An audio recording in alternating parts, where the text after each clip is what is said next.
From ACL surgery to podcast tips, from riding the bus to university to starting his own brewery, let's talk to a fellow young professional about life, happiness, and his daily hustle. Welcome to Purgatory. What's going on, freaks and freakettes? I'm Spike. And I'm Matt. Thanks so much for tuning in again. Check us out on Apple Podcasts, Google Podcasts, Spotify, and more. If you want to support the show, check out the link in the description. You can pledge to the show via anchor.fm. Give us a like, give us a share, or don't. Whatever. You know what I'm saying? We're just getting started, so help us grow. Show us some love, you know what I mean? Drop us a comment. Let us know what you think. We love hearing from our listeners. Official Purgatory Podcast at gmail.com. If you want to drop us an email.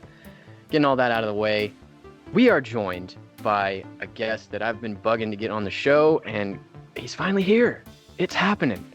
Mr. Benjamin Hayden Leavitt. Got 3,500 subs on YouTube, over 25,000 followers on Instagram. He runs the Do Dope Shit podcast, and it's a good listen. I've been listening to it on the way to work and stuff. It's a good listen. So, how's it going today, man? You know what? No complaints. I appreciate the nice introduction. That was some good stuff. And yeah, I'm doing well. I'm excited to talk to you guys. Glad we can finally set this up and hopefully provide some great value for all your listeners out there. That's all a guy can do, right? Absolutely. To do the best you can.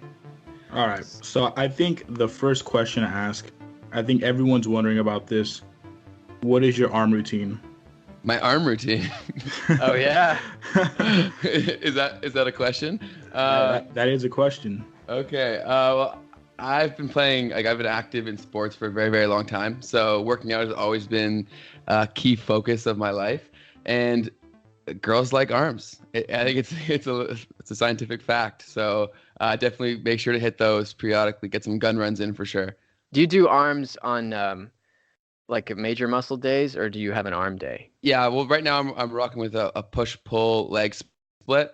There you go. So I'll hit them at the end of a workout. Nothing too crazy. It's just that when I was younger in high school, I hit arms probably too much. So I don't need to hit them as much anymore. So it makes it easy. Didn't we all, though, man? When we realized that like arms are largely genetic, and then you go, "Well, shit, all those curls are probably wasted." Exactly. Yeah, I just fucked my elbows up. That's all I really 100%. did. It's cool to talk to other people that are, young, in shape, healthy, and trying to live for themselves, because too many people that are our age are like fat, bitching about life, and it's like, bro, go out there and make something happen, That's it. So, I'm dying to know this.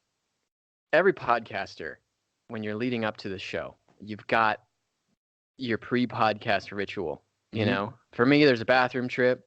I make sure that all my doors are shut and my dogs are where they need to be so they won't bark and stuff like that. What's your pre-podcast ritual? I'm a kind of a last minute kind of dude. I usually go about like 10 minutes. That's kind of how I live my life. I probably should get better at that, but about 10 minutes before, I'll just sit down and then rapid fire questions out of my own head that I would want to ask, the key hitting points. I'll type them out in a note on my computer, and then it's go time, and then I just kind of go with the flow of the conversation. I find that the few episodes where I did prepare rigorously, I found that it kind of took away from the value and flow of the conversation because I knew so much. Whereas now I like to actually discover through the conversation and ask more genuine questions, if that makes sense. Yeah, so you're not boxed in. Exactly. Yeah, like there's some podcasts we'll start and we'll be like, all right, we're gonna hit this, and this, and then we'll hit one like the first bullet point, and then I'm the story guy. I'm always like, I got a story about that, and then I'll tell a story, and then I got another story, and then we're like, how did we get here? That's the best part of it, man. It just goes everywhere. Yeah. Some of that, I listened to I think it was your most recent podcast about being open to things and saying yes to things. Yeah.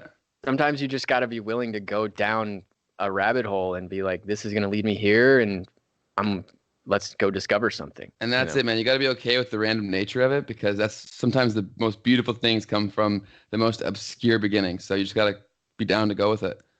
Put that on a t-shirt. That's it. Dude, every new guest, we're going to just come out with a shirt. You should do that. Limited run, like 10 of them. Super exclusive. Absolutely. Yeah. And the guest gets one, we get two, obviously, and then the other 7 are the highest bidder. Hey, sounds good to me, man. Let's start it. That's awesome. So I was wondering if you could give us a quick rundown of like how you got to making like YouTube videos and maybe starting your podcast. Like, where'd you get there? Who inspired you to do it? Yeah, no, absolutely. That's a great question. When it comes to YouTube, the whole platform just fascinated me so much. Ever since I was very, very young, I was very active on YouTube. I loved the concept of viral videos, and then obviously it adapted to influencers running the market. And it was crazy the intimate relationships that they build with their audiences. But what really piqued my interest was how they were just creating videos that were providing some value or humor, whatever it may be. And then they were leveraging that relationship that they had with their audience to businesses. And that's what really appealed to me, because I'm an entrepreneur at heart. So seeing that was like, that's the gateway, I believe. Influence and a following makes things so much easier. So that was the motivation behind it. And then from there, I think a lot of people come to the same conclusion. And then it just comes down to the personal thing, like what value can you provide? So at first, like I think like anybody, I started making vlogs, and those are always lots of fun. But the issue is, it's kind of like a paradox. If you don't have followers, they don't care about your vlog, but then you need to make videos for them to care. It's so right. It's a little bit weird at first. And then everyone's vlogging now that has an iPhone. Exactly. Mm-hmm. So that's great for everybody to get it out there, but it also makes it far more competitive. So then after the vlogs and whatnot, I started to learn more and more about social media and how YouTube is really just a search engine. So I started to gear all of my content far more search engine friendly. And then that's what really allowed a few videos to get picked up. And we can dive more into the nitty gritty about the algorithm and everything later. But that's what really intrigued me. And that's the main reason why I did it. I think it'll be something that I continue to do. I have a lot of fun doing it. And I just like to grow and provide value in anything that I feel like I have something to say about. And as for the podcast, I'm not sure if you guys have heard of, I'm sure you have, Drama. He runs the Young and Reckless podcast. Yeah, for sure. Yeah, highly recommend. Young and Reckless clothing brand. That's a CEO he runs, but then he runs the Short Story Long podcast. Sorry. Yeah. So he was actually the reason why I started getting into podcasts. It's actually directly connected to everything on YouTube, because I followed this YouTuber, Christian Guzman, who's this fitness YouTuber guy. Yeah. And then he got, yeah, exactly. Most people do. He's huge. And then he's got a gym owner now. Yeah, exactly. He's leveraged so many different businesses. That's was a huge influence of mine. And then he got pulled onto Drama's podcast. So then that opened the door to the world of podcasting. And I was like, wow, this is crazy, because I am obsessed with learning and trying to get access to all these people who are doing things that I wanted to do. And this is literally like a book that you don't have to spend nearly as much time on. You literally get so many life experiences in a quick conversation. So I was hooked from that point. And then I was like, I need to start a show. So I went from there. Yeah, it sounds like you and I have had a similar life journey almost, or in YouTube journey, because you grew up an athlete. You were a football player. Yeah. You know, I grew up an athlete. I was a wrestler.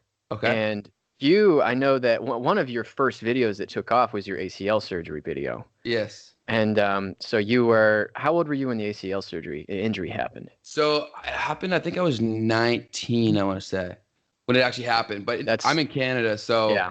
It takes a long time to get surgery here. Luckily, we don't have to pay for it, but there's long waiting times. So I didn't get the surgery. You limped for like a year and a half.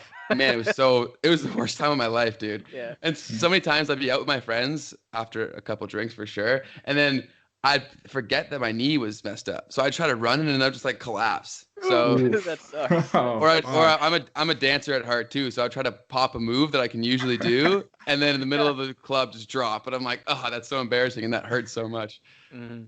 But yeah. So 19, you guys say grade 12, we say senior year. So that's right about when you're graduating or have graduated. I was literally the exact same age as you, and I was a senior in high school, semifinals at the state tournament. I dislocated my shoulder, tore everything that you can tear, had a shoulder scope, which is, I mean, it's a similar surgery to what you had, but just on a different joint, and then you, unlike me, I came off of it. I was going to wrestle again. I was damaged goods. So I went from like a D1 recruit down to like a junior college recruit. Yeah. And then I was in a car accident and broke my neck. Oh my God, man. Yeah. So then, boom, sports was taken away from me. And I was listening to one of your podcasts with Kofi Yaboa, I believe is his name. Yep. And you guys were talking about how concussions pulled the rug out from under your guys' athletic career. Mm-hmm. So your athletic career was taken by an injury as well. And I wanted to talk, that's a really long segue into, I want to talk with you about when there is something you've done for so long. Like I started wrestling when I was 4. Yeah. Wow. And I was 19 when this injury happened. I had been doing this for 15 years of my 19 years on this earth. It was literally who I was. Yes. You know? And now it's gone. So I dealt with a massive what do I do now thing. And I wanted to talk to you about when your identity changes completely, when you lose something completely beyond your control that is part of you in the deepest way, what do you do now? How do you brush yourself off? That's a fantastic question. It's actually, whenever I can find someone with a similar story, I like to pose the same question because it's so crazy, the experience, because it literally is like you lose your identity. We tie so much of ourselves to what we do. And I'm sure you were the same way. Going in high school, I was Ben the football player. Literally, like that was my identity. That was who I was. Even internally, I was like, if anything was going wrong, I was still good at football, right? Like as stupid as that is, it was a huge means for confidence, everything, right? Revolved around that. So much time is invested, so much heart, grit, all that stuff. So when it's taken away from you, it's definitely a culture shock because you just don't know what to do with yourself. I went through some pretty dark times when I didn't have that because I felt like I didn't feel validated anymore. I was like, well, why would people want to be around me anymore? Like I'm not the football guy anymore. Like I'm not so much of my confidence was tied towards that. So I think luckily I did have a few other passions. So I just really went heavy on those to try to find the same feelings. And I'd say that's probably the best teaching point I could provide to anybody who loses something like that is dig deeper into why did you like that sport so much? Like what during that activity made you feel something? And then seek out other activities that provide similar stimulus reaction. So like when I make a video or when I do a great interview, I feel similar to how I did scoring a touchdown. So obviously like all these sports and passion, your clock is ticking. Like we have a very short amount of time where you can play a sport like that. So you have to be thinking the next chapter. I think the best way to do that is find similar feelings in anything that you do. Yeah, that's pretty powerful. I mean, even like the 1/10 of 1/10 of 1/10 of 1% that play in the NFL or the NBA or whatever, they don't play past 40. No, you know exactly. And then what are you going to just die at 40? You have a whole bunch of life left. Yeah, you've over half your life left. Yeah, so it's crazy and of course the vast majority of people, even athletes, don't even get that far. So no. Yeah, it's interesting that you say that because I can see a lot of the people that are doing well, that are CEOs or running their own businesses, they have a certain tenacity that it's, I've been hit in the face, I've been knocked down, I've been muddy, I've been stepped on, but I know how to get up and move forward. Yep. So and that's part of why I think sports are important, like the state championships, the touchdowns, the whatever, all of that stuff just becomes archived and it's gone. But then the lessons that you take about teamwork, about communication, about perseverance and stuff, that's what we can take forward. That's what you can give viewers on a YouTube video or listeners on a podcast is you have this tenacity and you have this work ethic that sports has given you. 110%. My body has been destroyed by football, but I still would, even with all that, I would not trade it because the lessons are invaluable. And like you said, you can bring them into anything. They're totally transferable. Yeah. So Mad was actually a rugby player. So he's nice. He's super badass. Yeah. That's awesome. I always wanted to play rugby, but my football coach wouldn't let me. Yeah. Well, go ahead, sorry. No, I was going to say, like, that's like what every football coach says, but I think there's like less injuries in rugby than there are in football. I would agree with that for sure. Well, you can't hit as hard. That's for sure. Yeah, when you're not hiding behind a helmet, you know what I mean? You kind of no, I'm gonna hit him here so I don't fuck up this. Exactly. Yeah, 100%. You gotta be watching out for yourself too. Yeah, but it's crazy how you're seeing all like the players are getting bigger, faster, stronger, and they've basically taken the helmet and turned it into a weapon. Oh, dude. Some guys are so bad at that too. Even at the NFL level, you watch some of those guys. Oh, yeah. Mm-hmm. I cringe when I see some hits, man. I'm like, oh my God. Like, dude, your neck is going to break. It's just crazy with the CTE and all these things that are happening that these guys, well, during the regular season, they'll flag it more, you know? And I mean, we're from the States. We can literally, I'm 45 minutes from an NFL stadium right now. You know? Whereabouts? Kansas City. Okay. Yeah. Oh, so you guys go to games? Because that place is... I'm a 90s baby from Kansas City, so I grew up. I grew up wearing a Derek Thomas jersey. I was a Joe Montana, all about Joe Montana, you know. But like, I've been in Arrowhead Stadium. I was about 10 years old, and everybody at the beginning of the game. I don't know if you've ever seen the beginning of a Chiefs game, but they bring out this big kettle drum and they bang on it, and then they Okay. start doing the tomahawk chop, the oh, you know, and then they go bang, bang, bang. They're banging on this thing, and then everybody will clap and stomp at the same time. And That's I so sick. remember feeling the stadium flexing with everyone was stomp. I was like, we're bringing this bitch down. Yeah. You know, it's literally it has the world record for the loudest stadium in the world. Wow. It's the most electrifying sports experience there is on the planet. I guarantee it, 100%. See, that's crazy to me because my experience like that is I go to a Michigan Wolverines football game every year. Oh yeah. I remember when I was about 10 or 11, very active in football, and then my dad's like, "Okay, we're gonna go to a Michigan game." 'Cause I had no scope of like how big things were, so we go down there, and when I walked into the stadium, I remember it so vividly. I literally got hit with sound, like it literally hit me in the face. I was like, For "Holy sure. shit!" Uh-huh. It was so cool.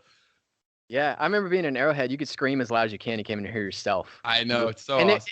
it wasn't even a playoff game, but like this past season with the Chiefs going all the way to the AFC Championship game, losing to the Patriots, you know. Yep. And I can only imagine how loud that stadium was, man. Oh, I couldn't even For that game, it was probably registering as an earthquake. for sure. You should definitely see an NFL game. You should make it happen. I've been to Buffalo a few times. My team's actually the Jaguars, so I've been down to Jacksonville a few times as well. Why is your team the Jaguars? That's Funny story. So NFL Street was a sweet video game that I had. Hell yeah, it was. It was. So little 8 or 9 year old me was like, "What's the coolest logo?" And I guess it was the Jaguars. I also a huge running back guy. That's what I played, and we've always had a sweet running game between Fred Taylor, Maurice Jones-Drew. So from that point forward, I was hooked on the Jags, and I'm a very loyal person, so I've been hooked on the Jags ever since. It's been a hard thing to do. That is, yes. But dude, NFL Street was the shit. I'm coming. Here I come. The game that breaker. Game was unreal. Yeah. Did you remember NBA Street? Yes. Oh Where they would God, jump did I like remember 18 feet in the air and you could alley-oop to them. Yes, dude, that game. my Those games God. were so fun. I wish they could Yeah. bring those back. Golden age, man. PS2. PS2. That was- Oh God, don't get me started on PS2, man. That was such a The amount great of time I console. invested in that is stupid. Mhm. Did you have the one that was really thick? Yes, I did. Yeah. The one that was like a giant brick. That one was It was awesome. massive, but I thought it was futuristic as hell. It was so funny. Yeah, You see and the at the future, beginning. Mom? Yeah. Well, you boot it up, and then there's like this ring of little lights Yeah. that's going around It and could play around. DVDs too, man. Oh Yeah. yeah. Oh play my DVDs. God. That was so dope. That was awesome. Dude, What that a was great the best console. because like mom would be like looking for a DVD player. I'm like, Mom, the Yes, PS2 has one yeah. in it, and she's like, Yeah. all right. I was like, thank you. No brainer. That was the shit. What a great, oh man, golden age for sure. That's probably why I have glasses. It's just gaming. You're probably not wrong. Yeah. So, shifting gears a little bit, you just graduated from university. Well, you guys call it university. We call it college, even if it is Yeah, yeah. university. Yeah, so But we you have got- university and college. I think the equivalent would be like you guys community college. We just call that college. Okay. So yeah, university is like what you guys would designate as college. And yeah, I just graduated in April. Well, Nice, congratulations. I appreciate it. What was your major? So I majored in it was a business BCom, like Bachelor of Commerce, what we call it, my Nice. business degree here. Yeah, so I just finished that, which I'm happy to be done. For sure. Are you gonna go up any farther with that, you think? To be honest with you, when it got to like the second and third year, I had to like push myself to even stay in school because the trade-off, like I talked about this in my actually I have a video coming out on it. It's like the trade-off is so weird because so much of what you're learning is just all about memorization. And if you were to go through all of my courses, if you were to pull out my grades and be like, what'd you learn in this course? I wouldn't be able to tell you. So Yeah, you're when you right. think about it as a transaction, it's a terrible purchase. Like I'm literally purchasing nothing. So if I wasn't so far into it, I probably wouldn't have finished it. But I think the true value of university or college is the atmosphere that it puts you in and the networking possibilities. I'd say that's where the true value is. So you got to make the most of it. Yeah, there's a guy I work with that was in a fraternity in college, and I was like, why would tell me about what frats are? And he's like, well, my frat, everybody's dad owned a company, owned this, Yeah. owned that. And so it was like he came out of college with like this crazy network. And your You know? network is your net worth. Like I know that's a cliche, but it is so true, man. I was also in a fraternity for the exact same reason, and they're just looking to help each other out. So it's like it's a pretty well no-brainer for people who are trying to progress in business. Yeah, the networking opportunity is awesome. For sure. Yeah, I'm actually not to change it back to me, but I'm going to change it back to me. Go for it. I'm 2 semesters away from my bachelor's, my undergrad, and then I'm going to be going right into the MBA program. And I'm only doing it because my company's paying for it. So I'm if my company is paying for it, it'd be no brainer. Yeah, of course. It's free. So like I might as well do it, you know? Yeah, no, absolutely. But yeah, it can be difficult for some people to look at the price tag, you know, and then go, what? $50,000 for 2 years? What? You know? Yeah. It's pretty crazy. No, it's not. You guys pay more than we even do, which is crazy. Yeah, I know that there's more government intervention in the Canadian system than there is the U.S. system. But either way, man, and we're glad that you graduated. Now that you are on the other side of college, what can you tell someone that's about to go into college or university about your experience there? Like, what mindset should they bring into it? That's actually so funny you're posing this question because I literally just filmed a video about the whole topic last night.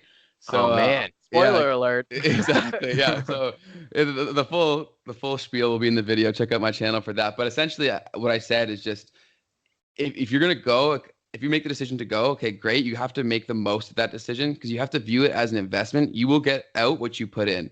So I didn't see the value in that until about my second year. And then I started going hard, networking as much as possible, getting myself as many experiences as possible, and just throwing myself into so many different things. I can't speak to everyone, but my program wasn't all that labor intensive. I would say I had a lot of free time, and I learned so much with that free time because I put the onus on myself to seek out research, to look up different things. I started numerous companies while I was in school. I started my podcast, my YouTube channel, simply because I knew I would never have that much free time again. And if I didn't put it in good places, it'd be a huge waste and I would look back to regret it. So I would just say, be prepared for the next 4 or 5 years, however long you're there, to just take every opportunity to progress. That's the key. That's awesome. I like that. Yeah. Put that on a t-shirt. We got 2 t-shirts coming out of this podcast. Boys. Now, do you think that school is for everyone, or do you think like tread your own path kind of thing? I do not think school is for everyone at all. Honestly, I don't even know if school was for me. I've always done fairly well in school, but I've never liked it that much. The teachers always hated me, man, because I would always do decently well in their class, but I would never do anything because I didn't care. So I think you have to know yourself. Like, if you know you're an entrepreneur, going to university is not going to prepare you to be an entrepreneur.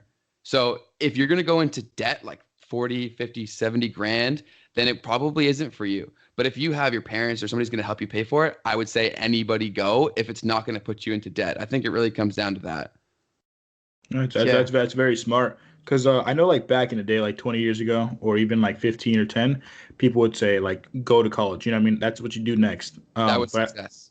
Yeah, but then now people are saying more like, well, I mean, you know what I mean? Hold your horses first, see if you can afford it, and see if it's going to be worth it for you. You know what I mean? Like, do you even need the resources that they're giving you? Or can you just teach yourself? That's it. And another issue that's creating is because all of our parents were taught that success for your children is pushing them to go to school. That's now creating a major gap in the employment market, like the trades, skills, all those different things. Nobody wants to do that because it's not looked at as success. Like, if you don't have a university degree and you're not sitting behind a desk, then in the eye of like the society, because it's been ingrained into us from our parents and our grandparents, then you're a failure. And that's going to create a major issue. And the people who are in the trades are going to be making a lot of money because nobody doing it. Mm-hmm. We just talked about this in one of our last episodes with a guy. But I got out of high school and there was a guy that was a freshman when I was a senior. So he was 4 years younger than me. Mm-hmm. And his dad was a diesel mechanic, right? Okay. And they made great money. They lived on some land, had cows and stuff. They were country people, lived very comfortably. And so he graduated from high school, went straight into his dad's diesel mechanic apprenticeship, right? When he finished that diesel mechanic apprenticeship, he became a journeyman, and they make like $32 an hour starting. So they make great money. His brother was graduating high school right when he finished, so his brother became his apprentice. Okay. And they went to North Dakota to the fracking fields together, where they're doing all that crazy frack mining, you know? Yep. And he called me and was like, dude, come up here. We need laborers, and you'll make 6 figures just moving pipes around and stuff because we need people. Goodness. And I was like, I can't really do that. I've got roots here. But he was saying his plan, right? No college degree, Yeah. His plan was him and his brother were going to work up there together for like 5 years, and they said they'll have over $1 million in 5 years. They're going to come back, buy a cattle ranch, and retire at like 27. And that's insane, man. And if you play your cards right, that's possible. Yeah, I was like, dude, no. You can't just have it figured out like that. That's hilarious. Yeah, but that's what it is. Like, people aren't willing to do that, so they have to compensate those who are, right? Yeah, for sure. All right, with that, we're going to go into a quick break, and we will be right back with Mr. Benjamin Hayden Leavitt. How's it going, everybody? This is Spike from the Purgatory Podcast. When Matt and I decided to start this podcast, neither one of us knew kind of where to start or how to distribute it to different platforms, and that's when we came across the Anchor app. Now, Anchor is the easiest way to make a podcast because they give you everything you need in one place for free, which you can use right from your computer or your phone. Different creation tools allow you to record and edit your podcast so it sounds great, and this was the kicker for me, they'll distribute your podcast with no minimum listenership to Spotify, Apple Podcasts, Google Podcasts, Stitcher, and several more. Now, there's really only one more thing left for you to do if you're looking to start a podcast, and that's get out your phone, open your laptop, download the Anchor app, and go to anchor.fm to get started. All right, Madman, welcome back from the break. How's it going, guys? Everybody good? Good. Glad to hear it. Good to have you back. So I've got a burning question, and I'd like to get a Canucks take on this. Pancakes or waffles, man? Waffles. Dude, he had it in the holster ready to go. Why was that so with such gusto, man? Well, you know what? Okay, it's ironically, again, this is very strange. I literally just bought some Eggos. So this is just crazy that all these questions are so relevant right now. But it's meant to be. Like, I literally just came back from the store purchasing Eggos. Like this happened in the past 20, 30 minutes. But growing up as a kid, I was definitely a chubby kid, and I would say a lot of it had to do with my breakfast. So every morning, my breakfast was like 2 to 4 Eggos with peanut butter on top and then syrup. That is the best thing ever. For anybody who hasn't tried that, wow, go do it now. That's poetic, man. Yeah, that's beautiful. It was insane. 2 to 4, you know, most of the time 4. Depended it depended how hungry I was, and then definitely did not help the weight department for sure. Dude, the weight department's where I live. Yeah, man. And then a question I had was since we've had a video before since we run a podcast of like dream guests that we'd love to have on. Do you have like a top 3 that you would love to have on? Of course, yeah, of course. I've got like a top. Actually, when I first started, I made a list of my top 50. So I definitely have those, and I can spell those off for you. The first one would be Gary Vee. I think that's pretty common. A lot of people want to interview him. Second one would be Will Smith. All right. Mm-hmm. Yeah, pretty solid so far. And let me pull it up actually, because I can't even remember who was third in order. Just keep dream guests. There we are. And then the Wolf of Wall Street. Oh, shit. Really? Jordan Belfort. Yeah, Jordan Belfort for sure, because simply it just fascinates me, the ability to manufacture money that he had and the power of persuasion and all that stuff. So yeah, he'd be my third. That's awesome. That's kind of an unorthodox answer. Yeah. How about you guys? We made our episode. Mine was Mike Tyson, PewDiePie, and Alex Jones. Good list. And then mine was Danny DeVito, Kanye West, and then also Alex Jones. Yeah. No, there was another guy. There was another guy. We wanted 6. Logan Paul. Yeah, Logan Paul. Yeah, just to have him on the show and make his following. I don't even think that he's that interesting. Yeah, I think it was more of a meme when we made the list. I think the Will Smith one would be really cool. Yeah, definitely, man. He's got an aura about him, and he has forever. It's just there's no one like him. Like I have a friend who is kind of has a similar like feel to him, and I tell him all the time, I'm like, you're so lucky, dude, because being anything like Will Smith is the biggest compliment maybe ever. Mm-hmm. Yeah. The thing about that is that for me would be like a 5-hour podcast. You know what I mean? Yes. Or like that would be like it'd be too long. Because like just him and like his philanthropy would be long, or like him and his movie career. I think it would just take up too much time. Like I would have like a whole afternoon of questions for him. Yeah, that's what I'd have to prepare and like really hammer down, okay, if I only get this many questions, which ones are coming out? Because yeah, you're right. You could go on for days with that guy. I heard him talking one time about, someone was saying, well, how did you get successful, and he was saying that I'm going to speak as him for a sec. He went, I'm not the best actor in Los Angeles, but I'm never hungover, I'm never late, and I always know my lines. Yeah. So he's just what he lacks in acting, which I think he's a fantastic actor as well. But what he lacks in acting, he makes up for in just grit and just going and getting it. You know what I mean? And that's stuff that you can't teach. And also, there's no excuse there because anybody has the ability to do that. It just comes down to internal choices. Yeah, for sure. So I had kind of another social media question for you. Do you focus more on, you mentioned the search engine, the algorithm and stuff. Do you focus more on like viral posts, viral videos and Instagram posts, or do you focus more on building a steady audience? I think you have to try to balance the two because obviously the people who do subscribe to you or follow you, they do so for a reason. So you want to stay true to the reason why they did. But obviously, if you don't try to catch more viral videos, you simply won't grow. And that's the nature of the YouTube life is that you live or die by the algorithm. So the best medium is finding a viral concept or topic that's also in your kind of niche. And I had that recently when Facebook, Instagram went down. So what I did, and this is a good lesson for anybody who's trying to start a YouTube channel, is so I knew that went down and I thought, okay, I know all about social media, like this is what I do.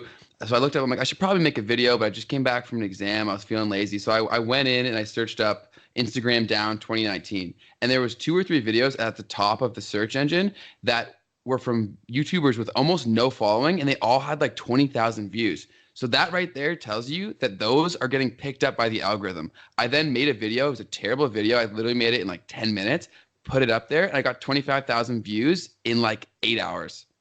Wow.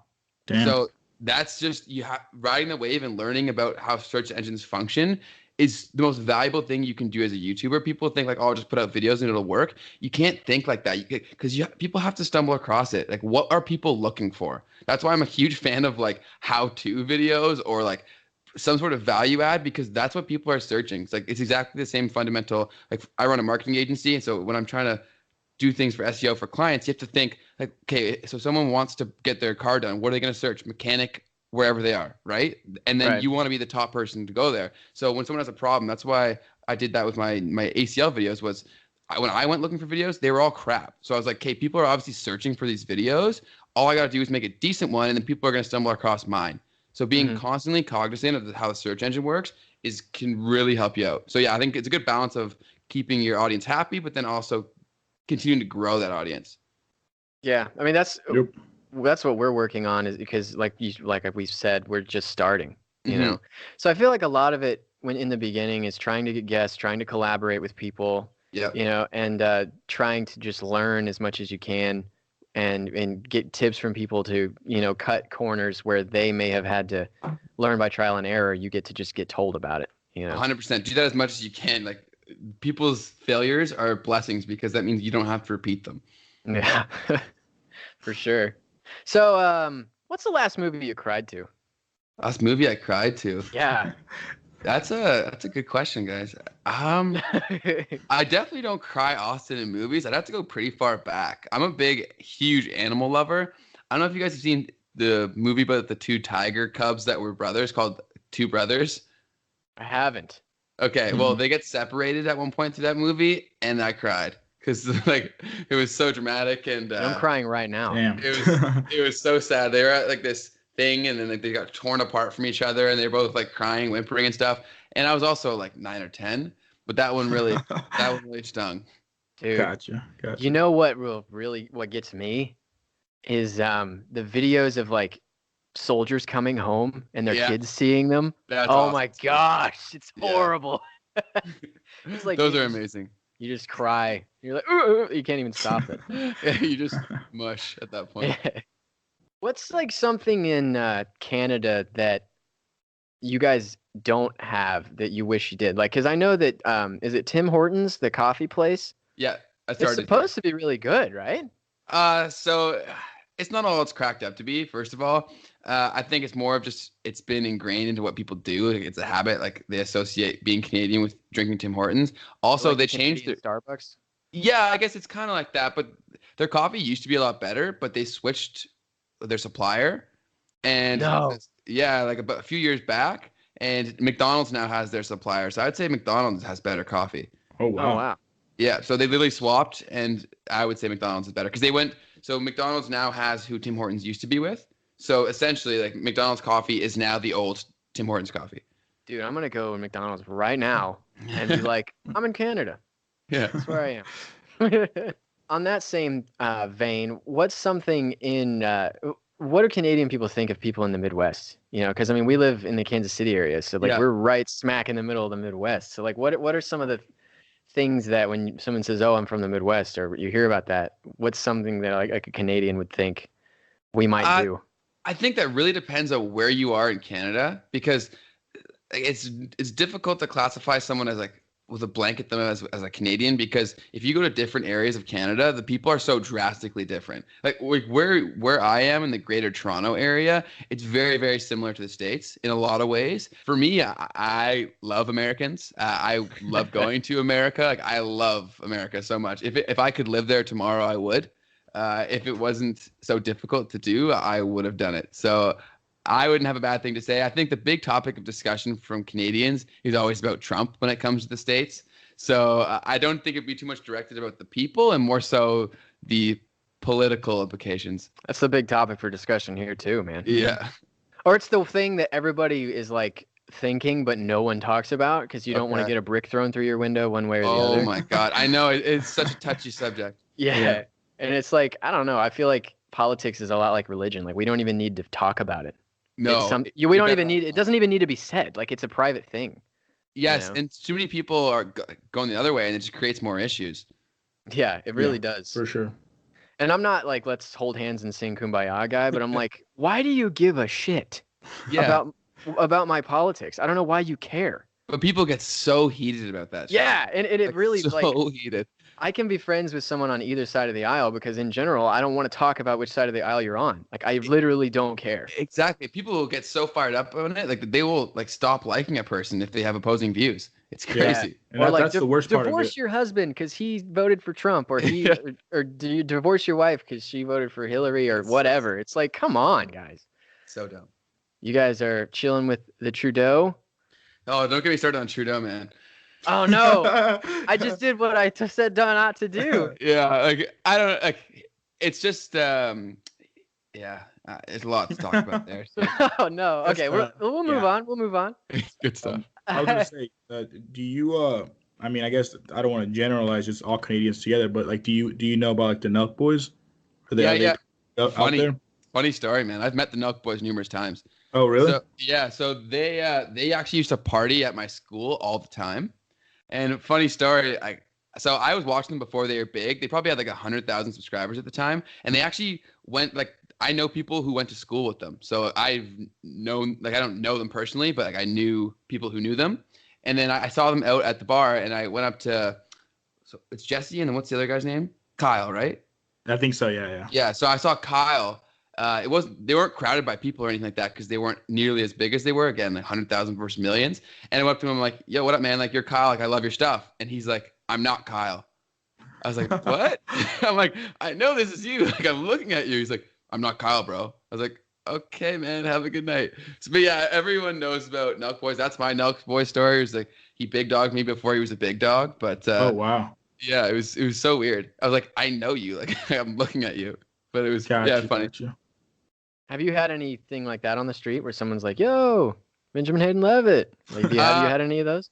At school, for sure. Like when I was making videos and I was still at school, people be like, "Oh, like I saw your videos, blah blah blah." That's pretty much to the extent of it. Mostly the times people will like contact me via like email or something like that. Mhm. So I haven't had the opportunity to bump into too many people, but I hope to eventually get to that point. Do you think you notice more engagement from the community on Instagram or from YouTube? Like I'd if say you it's- had, it's hard to, sorry to interrupt you, but I want to frame that in a little bit more. It's hard to Yeah. compare. It's hard to compare the two, but like if you had the same amount of, like, do you think a follower on Instagram is worth more than or less than a subscriber on YouTube? I hope Way I'm less. making sense. Way less. A YouTube subscriber is so much more valuable than an Instagram follower because there's so much more of an attachment and a commitment that you click to subscribe, whereas people will follow far more freely, not so much subscribing. Because think about it, right? Like always following someone on Instagram, that's no commitment. Like you can scroll past their photos, it's no big deal. If you subscribe to someone on YouTube, you are potentially willing to invest time, right? Like you are going to commit potentially to their content, and their videos could be 10, 20, 30 minutes long and posted every week. Like that's far more of a commitment. That's a far more intimate relationship. For sure. That's a great point, actually. That's a really good point.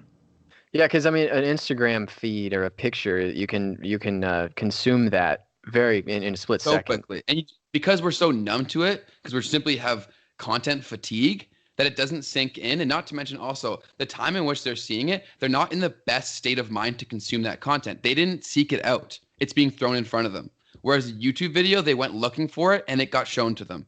True that. Oh my God, that's a great little clip right there.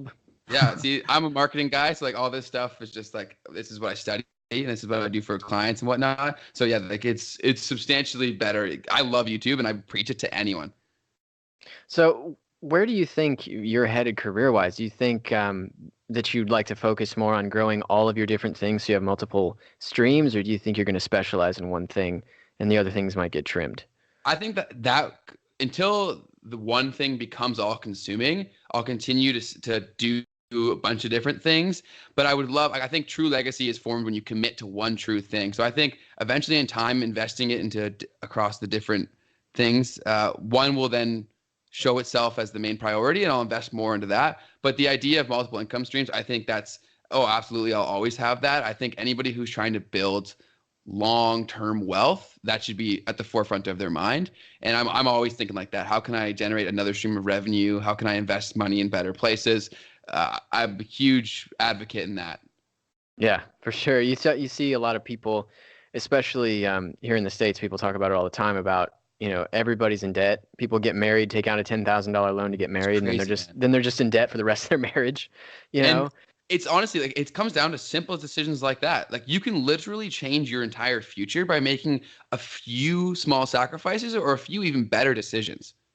Yeah, buy a car that's 3-4 years old. Don't buy a new one. And that's simple as that could literally allow you to then put that spread of like the extra 10, 15 grand that you saved and invest that. Even if you're putting into just a savings account, that could be a difference of a few $1,000s in a few years, like 6-7 years.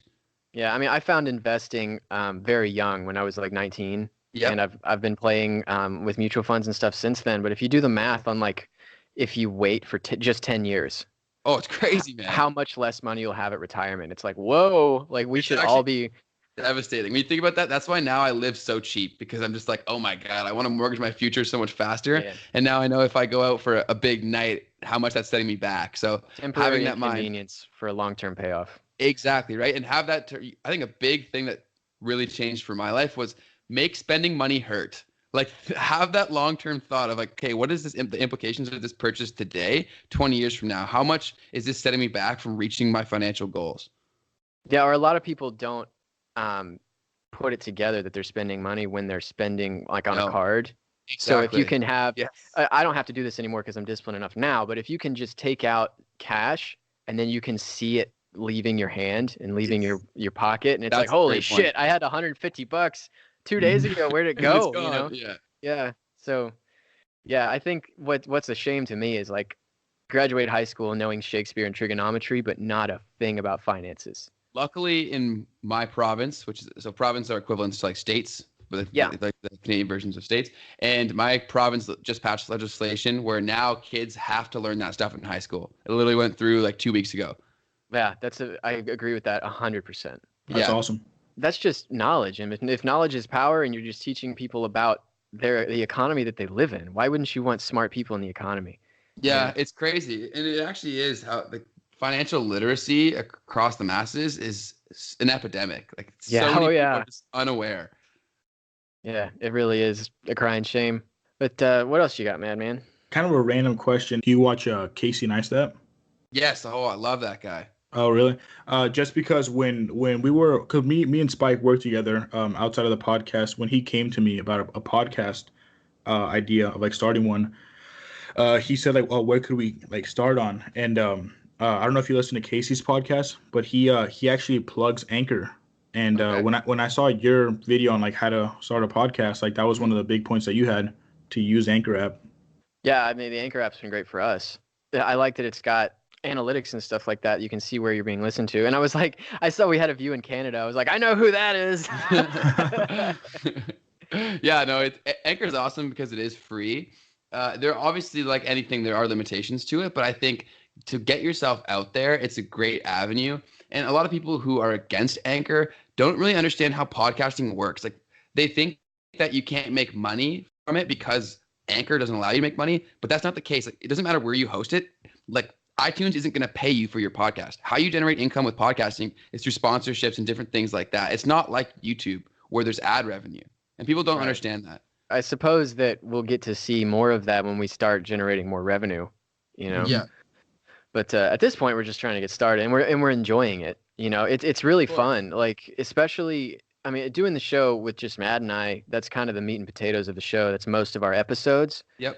But I think I tend to have more fun when we have a stranger on and we get to talk to him, and particularly someone from a different place and has been through different background. You know, I find it, yeah, it's really interesting to just learn about different people, and you know, because to me, everybody in my head, this is going to sound weird, but in my head, everybody's my age and had my same childhood.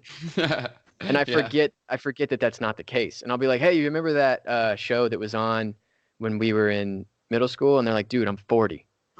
You know? So I have to remind myself that everyone was brought up differently. Yeah, 100%. Yeah.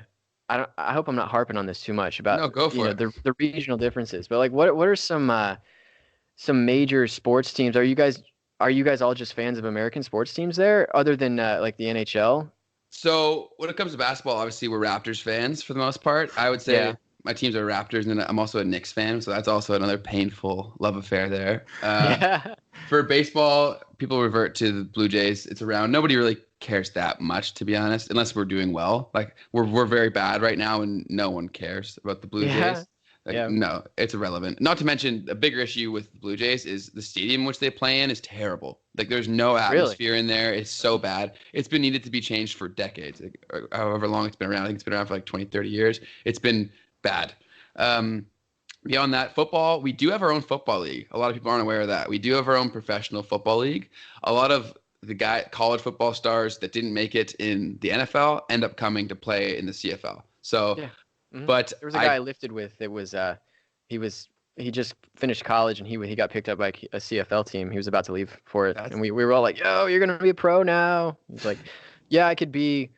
Like he said, without NFL Europe or something like that, he could have been like an NFL Europe player, but he was gonna get to go and make decent money in this Canadian football league. So that was my eventual path, or what I thought would be to play in the CFL, but it is a lot of commitment for what they make. There's just simply not the ad revenue to pay the players that much. Right. Whereas the NFL, obviously, it's a totally different equation. But yeah, there's a ton of people who are big football fans that obviously follow the NFL more so than Canada, because it's just a different game. It's so different. We play with 3 downs, and it's strange. I prefer the American game tenfold. Did you play with those same CFL rules in college? So yes, in college you have to play with 3 downs. It's weird. I hated it. Yeah, it's very strange. I didn't even know that at all. Huh? That's really that would change the game so much. It does. It really, really does. Now, what were some of the tools that you used to really start making the rubber meet the road for you and building a following? Now, you mentioned you've already mentioned the search engine tools, but like more specifically on Instagram, how did you? Was it hashtag use? Was it collaboration? How did you build your Instagram following? Yeah, so I think there's a lot of strategies that work there. I'm a relative advocate in terms of like I use some automation tools just to like more photos and stuff like that will just simply get more people to see, and then hopefully they stumble across my content and end up following, because that's what you're fighting through is just the noise, right? So I do use that all it does is just essentially it likes more photos on my behalf. And then also I do actively use hashtags, and then it's not as simple as just using hashtags. You have to use strategic hashtags and do them in the right way. I'm actually going to be releasing another video strictly about how to use hashtags, because it's actually crazy the additional eyes you can get on your posts if you rank in competitive hashtags. So my most recent post, I'm looking at the analytics right now. Because of hashtags that I used, 83% of the people who interact with my post don't follow me. They are people new people that stumbled across my content, and that's primarily because of the hashtags. So if you use them the correct way, there's this concept called stairway hashtag. So essentially what that is you purposely use, or ladder, I guess would be the same sort of analogy, is you purposely use varying levels of competitiveness in hashtags. So you'll use some that are very low competition so that you rank there. You use that momentum to then rank in the medium and then the high. So there is a science behind it, and I've just become very accustomed to learning all this stuff and staying ahead of it to try to get as many eyeballs as possible. Wow. I didn't know about the stair step thing. Yeah. That's very interesting. See, I'm more of this, I'm a complete novice when it comes to Instagram, but I'm more just hashtag this, hashtag that post. And that's what a lot of people are, and they're missing out on a lot of opportunities because, and it's not even like that. Like, you want competitive ones, but you also want relevant, varying levels of competition, because you could be, if you're an entrepreneur and you're ranking in something that's totally unrelated, what's the point of that? Right? Like, you're not going to get targeted followers. So there's a lot that goes behind it, and a lot of stuff that you can do yourself huge favors with if you just become a little bit more educated on it. For sure. So where do you see your YouTube channel and your Instagram going? Are you going to just continue to kind of promote the brand, the Benjamin Hayden Leavitt brand, or are you going to specialize more in social media coaching, entrepreneurship? I'm kind of getting the feeling that you're going to give me the same, I don't want to be boxed in type answer. But yeah, where do you see it going?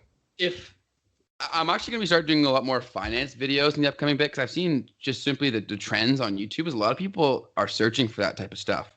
And I do have some education in it, so I may as well utilize that. But I can't see too much of myself changing. I would love to just continue to build the brand off my value points. So whether that be mindset, entrepreneurship, and social media, kind of like my driving forces. So I would love to just cultivate a big enough following to get to the point where a vlog is something that your audience actually wants to see. So it's very much like Christian Guzman. Like, he started off doing his videos primarily on direct fitness advice.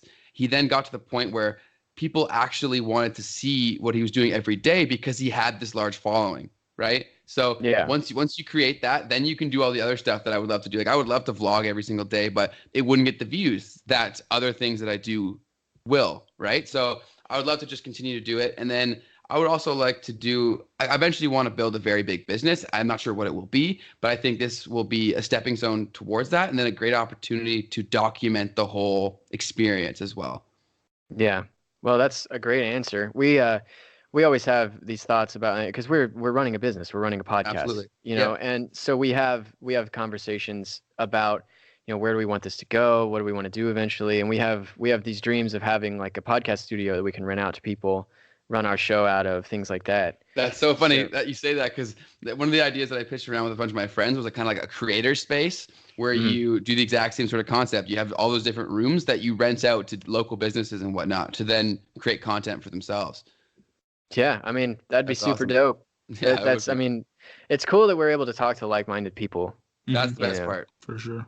So, and what's really cool is with social media and with technology, we can have like-minded people that are hundreds or thousands of miles away, and we can have them on a podcast and talk about it, and in some ways I think that it's cool that the world is getting smaller and we can all talk about stuff and network and cultivate leads with each other, 100%. It's so awesome, and it's an undervalued practice. Like, it's awesome that you guys are leveraging it, because you're going to come out so much farther ahead from people who aren't, and you're going to have a network that is not even concealed by borders, right? Like, that's so awesome. Like, it's difficult for me to allow my grandparents to have any sort of understanding of what I'm doing, because they always ask like what do you do, Ben? And then I'm like, I talk to strangers over the internet. And they're like, okay. So but they don't understand the value that comes from it. I literally have had a guy on my podcast who has now become one of my best friends, and he literally flew to Canada to come visit me and stuff like that, and I'll be going to the States to visit him shortly. So it's very, very powerful, and conversations are an incredibly powerful thing that they have been since the dawn of time, and it's not going to change. This is just becoming easier to do. For sure. Yeah, and I'm loving every minute of it. I I tried vlogging. I think a lot of us probably dipped our toe in the vlogging world, and it can be pretty toxic, just filming everything. And, it's like, oh, I got to film this. I got to go make content, But what's cool about the podcast platform is okay, we need to sit down where we can have a chance to formulate our thoughts. I'm not putting myself out there as much as far as like, you don't have to put your face out there if you don't want. You don't have to put your family out there, things like that. And I really like this platform. I love the podcast platform. It's great, man. I would advocate anyone to start a podcast because you can make it in any niche and you're going to pull value away from it. So, and another piece of advice on that note too, is obviously it'd be great to make tons of money doing what you love with the podcast, but anybody who's going to start a show, do it for the passion of it. Do it being totally okay that if you never make a penny, it's still worthwhile because you're doing yourself the favor of the conversations and the networking. For sure. Mm-hmm. That's honestly a great way to put a bow on this episode. It's been a lot of fun having you on, man. We really appreciate you calling in. Pleasure's all mine, boys. It was awesome talking to you guys, and I can't wait to see you guys continue to grow. Likewise. Well, everybody make sure to go and check out Benjamin Hayden Leavitt's Instagram feed. Go and subscribe to his YouTube channel. We really appreciate him coming on. And as always, thanks for tuning in, and keep tuning in for your weekly trip to Purgatory.